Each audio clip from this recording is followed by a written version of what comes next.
Você vai ouvir agora Evangelho e Vida, um programa que trata das máximas morais do Cristo à luz do pensamento espírita. Produção e apresentação, Ricardo Gomes.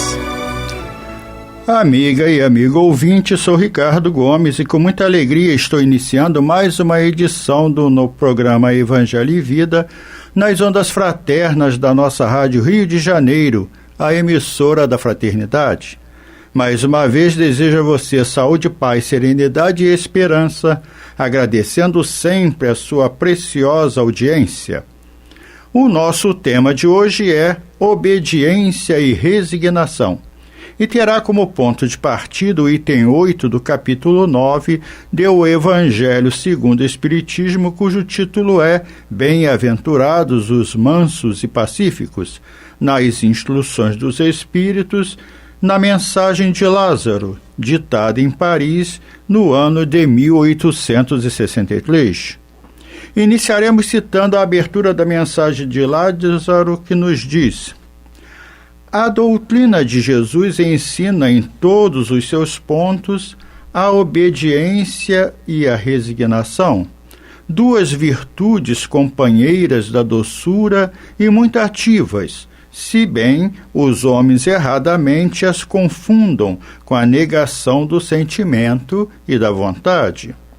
A obediência é o consentimento da razão. A resignação é o consentimento do coração, forças ativas ambas, porquanto carregam o fardo das provações que a revolta insensata deixa cair. O pusilânime não pode ser resignado, do mesmo modo que o orgulhoso e o egoísta não podem ser obedientes. Jesus foi a encarnação dessas virtudes, que a antiguidade material desprezava. Ele veio no momento em que a sociedade romana perecia de desfalecimentos, da corrupção. Veio fazer que no seio da humanidade deprimida brilhassem os triunfos do sacrifício e da renúncia carnal. Digo apenas atividade, porque o gênio se eleva de repente e descobre por si só horizontes que a multidão somente mais tarde verá, enquanto que a atividade é a reunião dos esforços de todos para atingir um fim menos brilhante, mas que prova a elevação intelectual de uma época. Citamos um exemplo. Suponha que uma pessoa esteja passando por uma doença grave. A obediência seria seguir as orientações do médico, aceitando os tratamentos e medicamentos prescritos. A resignação seria aceitar a situação com calma e confiança, mesmo que a doença seja difícil e dolorosa, buscando a força para enfrentar a situação com serenidade. Para melhor entendimento, vamos falar destas duas virtudes separadamente, iniciando pela obediência. Podemos dizer que a obediência é o ato de seguir uma ordem ou lei com consentimento da razão, da mente, da inteligência. É um ato consciente e racional, onde se reconhece a validade da ordem e se age de acordo com ela. Quando lemos em O Evangelho segundo o Espiritismo, no capítulo 9, item 8, que a obediência é o consentimento da razão, fica claro à criatura que não se trata de uma obediência cega, em que possa ser jogada a responsabilidade na mão de outrem, com a clara desculpa que ele pediu, e eu só estou sendo obediente, sem realmente me responsabilizar pelo próprio ato feito. Ou algo bem comum entre os espíritas, acreditar em qualquer espírito que se manifeste só por ser espírito, ou condicionando-se a uma obediência muitas vezes totalmente descabida. Consentimento da razão significa estar cônscio dos deveres que nos competem como filhos de Deus e como seres imortais. É estar comprometido com suas próprias atitudes. Obedecer deve ser uma virtude ativa.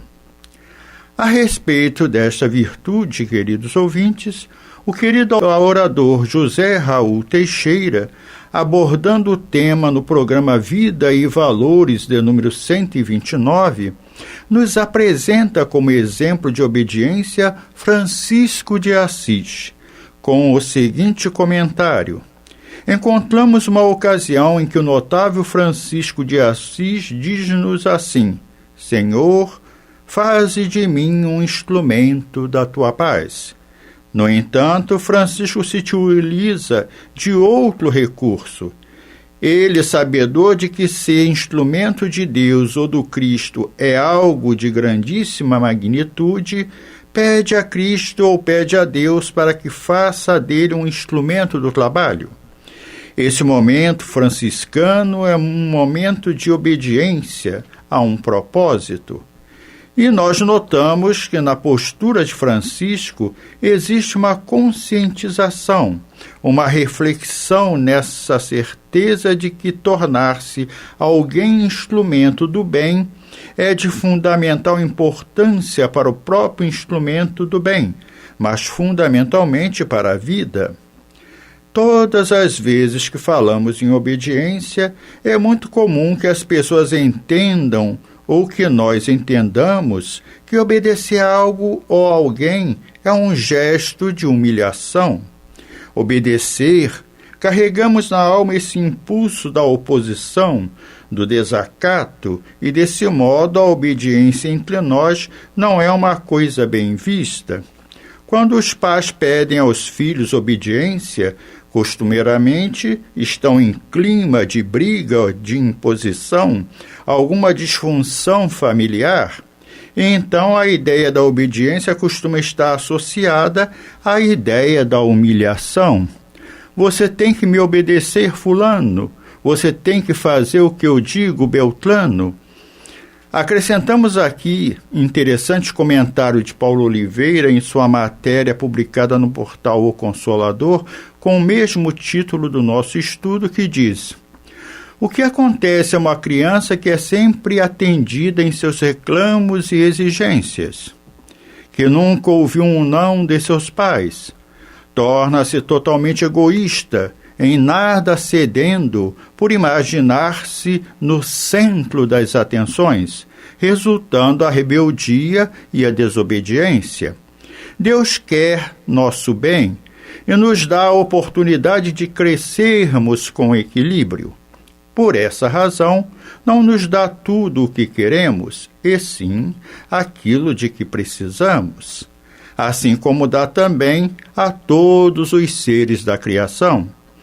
Trata-nos com justiça inquestionável, o mesmo diante de situações em que nos falte o sentido para entender o porquê do mal que nos surge à frente.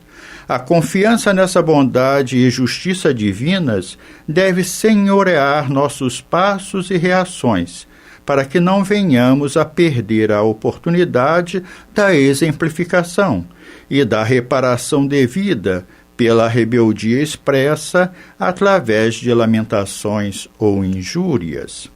E retomamos as observações do querido Raul Teixeira, que afirma: uma vez que tudo o que Deus faz para nós é positivo, é perfeito, é absoluto, resta pensar como é que nós agimos no cotidiano, quando temos necessidade de obedecer.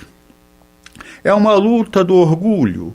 Nós ficamos atormentados, a soberba assoma em nossas atitudes, se apresenta em nossas atitudes e ficamos verdadeiramente transtornados. É por isso que grande número de indivíduos detesta obedecer sinal de trânsito, faixa de pedestre, detesta obedecer às leis, porque imaginam que esta obediência lhes trará alguma humilhação. É tão comum as pessoas trabalharem para desobedecer, para desacatar, pisar no jardim, quando se pede não pisar, quando se proíbe pisar? Pichar muros, quando se proíbe pichar, ou há uma placa dizendo que não se deve pichar? Fumar em lugares fechados, desrespeitando as outras pessoas que ali estão, apesar da placa indicando pede-se não fumar, por favor não fumar, proibido fumar. Essa concepção de desobedecer o status quo é típico da criatura ainda inferiorizada. E conclui o querido Raul. No inconsciente geral, existe essa ideia que obedecer é humilhar-se. Nada obstante, o que nós aprendemos com os grandes mestres da humanidade é que a obediência tem respaldo do discernimento, da razão. Obedecer é pedir autorização à razão para fazermos isto ou fazer aquilo. Nessa hora, não importa quem e que nos tenha dado a ordem ou a determinação. Obedecer é estar de acordo com a razão. Não é se humilhar, não é fazer o que os outros queiram. É entender exatamente a importância daquilo que nós iremos fazer. Então, quando somos pessoas amadurecidas, não temos nenhum problema em obedecer, desde que vejamos sentido nisso, desde que haja sentido para isso. Obediência tem o respaldo e apoio da razão. Se nós obedecemos sem raciocinar naturalmente, será um gesto de fanatismo. Mas se nós obedecemos sabendo o que é e que estamos fazendo, sem dúvida alguma, é a mais notável obediência, aquela buscada por Francisco de Assis. Refletindo agora, ouvintes, sobre a resignação, dizemos que é a capacidade de aceitar com tranquilidade e serenidade os eventos da vida, mesmo quando são dolorosos ou desafiadores. A resignação não é passividade, mas sim uma postura ativa de confiança em Deus e na lei natural. Em matéria publicada no portal da Casa Espírita Nova Era, afirma Ine Bush: se a obediência é o consentimento da razão, a resignação, dizem os Espíritos no mesmo capítulo do Evangelho segundo o Espiritismo, é o consentimento do coração, significando que a criatura amorosamente, humildemente, compreende e aceita a situação que a vida propôs para ela. E da mesma forma que obedecer não deverá ser ato cego, resignação também não significa cruzar os braços, ou uma aceitação passiva, também é uma virtude ativa. A criatura não se entrega a uma atitude contemplativa dos fatos, ou uma aceitação dos sofrimentos, das amarguras, prostrando-se por terra e deixando que a vida a leve de roldão, sem uma luta para um reerguimento. Ao contrário, resignação deve levar à interpretação do sofrimento, para que este lhe sirva de estímulo à autoeducação. Mas, para tanto, é necessário o conhecimento das reencarnações, a compreensão de que Deus não castiga nem premia, que ninguém sofre por erros de outrem, se neles não teve participação direta ou indiretamente. A respeito desta virtude, queridos ouvintes, o querido orador José Raul Teixeira nos informa: conhecemos dois momentos muito interessantes em algumas vidas bastante importantes. Um deles é aquele momento em que, segundo os textos bíblicos, Maria de Nazaré ficou sabendo que seria mãe. Maria, ao saber de sua gravidez, Ao saber que tinha sido escolhida por Deus para dar à luz a um dos seus mais eminentes filhos, na terra o mais eminente, Jesus, se dirigiu então ao Pai dizendo: faça-se em mim segundo a tua vontade. Esse momento em que Maria se refere a Deus dessa forma, se dirige a Deus desse modo, está demonstrado uma resignação. Mas era uma resignação de quem sentiu a importância daquele momento e daquela notícia. Maria certamente não poderia avaliar ainda as consequências, os desdobramentos dessa maternidade. Possivelmente não, mas sabia que se era uma escolha do Criador, se era uma determinação de Deus, isso tinha que ser algo importante para a sua vida, para a vida como um todo. E a resignação é este impulso do coração. Mas quando falamos em impulso do coração, não deixa de ser uma força de expressão, porque o coração não tem impulso.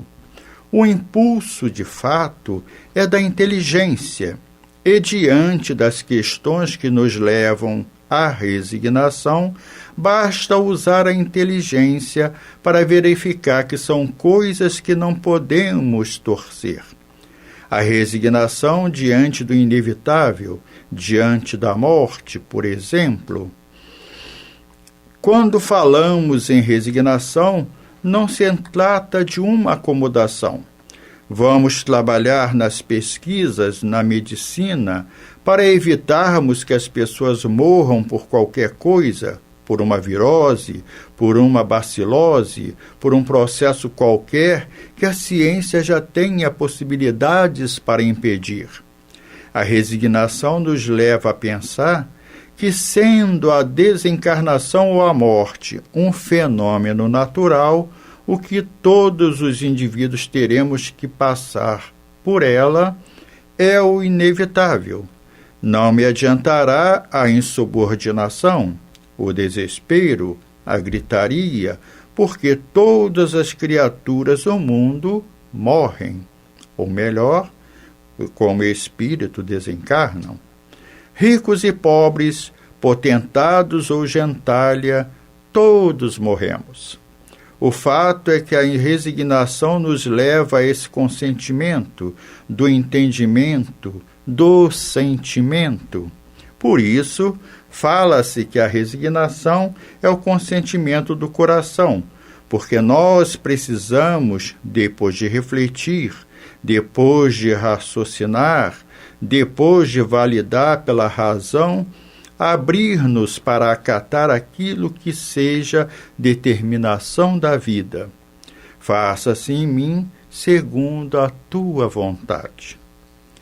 E citando um trecho da matéria de Paulo Oliveira, publicada no portal O Consolador, este ainda nos informa: Jesus, o exemplo maior de resignação e submissão à vontade de Deus, está nos amparando com suas palavras vivas, que pulsam energia nova para nossos espíritos e que farão de nós seres mais fortalecidos e confiantes, abrindo-nos o caminho para a redenção. O seu exemplo ensina-nos que a submissão à vontade do Pai é, no fundo, uma forma de libertação das tendências inferiores que caracterizam o espírito humano. Orgulho, vaidade, egoísmo e tantos outros somente desaparecerão se o indivíduo começar em si a reforma para o bem, na busca da verdade, mas não aquela verdade sectária e formalista, mas sim a verdade que liberta. Conhecereis a verdade, e a verdade vos libertará, já dizia Jesus, segundo o Evangelho de João, no seu capítulo 8, versículo 32. Concluímos nossas reflexões, prezados ouvintes, com trechos da matéria publicada por João Jacques Freitas Gonçalves no site da Fraternidade Espírita Irmão Glaucus, que nos diz: a obediência é o consentimento da razão e a resignação é o consentimento do coração, já nos diz Lázaro em sua mensagem. Razão, em sentido geral, é a faculdade de entendimento, raciocínio e ponderação, capacidade própria do ser humano em oposição à emoção. Assim, na análise das coisas e situações que nos rodeiam, usamos dessa capacidade para efetuarmos nossas escolhas. Com isto, não dizemos que nossas escolhas não sejam carregadas de emoção, mas sim que não deixamos que essa última tenha grande parte das nossas decisões. Nos tempos atuais, percebemos a grande atividade intelectual que gera novos confortos para a vida em sociedade, mas que também favorece, ou melhor, explicita a indiferença moral que assola a vida em comunidade. Nossa geração padece desse vício, indiferença moral, que se contrapõe à lei de amor, indiferença pelo bem-estar do próximo, pelo que sente, pelos seus sonhos, pelas suas paixões, e etc. Enquanto que nosso Mestre Jesus nos dizia para perdoar 70 vezes 7 vezes, entregar a túnica, andar 2 milhas, ou seja, existem outras pessoas no mundo que precisam do nosso olhar carinhoso, sem malícia ou julgamento. Fazemos ao outro o que gostaríamos que nos fizessem, de forma que, colocando em prática tudo aquilo que já aprendemos e utilizando da nossa razão para escolhermos, seja possível colocar em prática o nosso melhor nas tarefas e nos trabalhos que nos foram confiados pela misericórdia divina, de forma que santificaremos o nosso dia, possibilitaremos a Deus que Ele nos ampare, pois Ele não te apagou a chama da fé e nem te retirou a oportunidade de continuar trabalhando. Eis o conhecimento da razão, pois, como dizia Jesus, todo aquele que me segue não andará em trevas, mas terá a luz da vida. Assim, devemos continuar trabalhando em nosso favor e do próximo, para andarmos na luz. Mas como trabalhar nesses dias tão difíceis que nos são apresentados? Parece que falta compreensão, liberdade, dinheiro, trabalho, profissão e etc. E isso ocorre na família, na sociedade, na escola, enfim, nos variados espaços que nos movimentamos. Parece-se possível seguir em frente com fé. A dúvida surge e coloca em xeque nossa aceitação do quanto devemos ser obedientes e resignados perante as situações, em contraponto à nossa rebeldia em seguir a programação espiritual. Eis o consentimento do coração. O trabalho é essencial para o avanço intelectual e moral dos espíritos encarnados, e a obediência que nos compete fazer o bem tem o nome da obrigação cumprida no dicionário da realidade. Quem executa com alegria as tarefas consideradas menores, espontaneamente se promove às tarefas consideradas maiores. Honremos o trabalho com o melhor de nós pelo consentimento da razão e do coração, como nos adverte André Luiz na página Dever e Trabalho, quando o trabalhador converte o trabalho em alegria, o trabalho se transforma na alegria do trabalhador. E assim, Encerramos agradecendo a equipe de programação da nossa rádio e desejando a todos, e principalmente a você que nos ouve, muita paz, amor, harmonia e esperança. Prestigie e acompanhe a programação da Rádio Rio de Janeiro e torne-se um colaborador do Clube da Fraternidade. Filie-se ou atualize o seu cadastro pelo telefone 3386-1422. Fiquem com Deus e até o nosso próximo programa, se Deus assim o permitir. A Rádio Rio de Janeiro apresentou o programa Evangelho e Vida.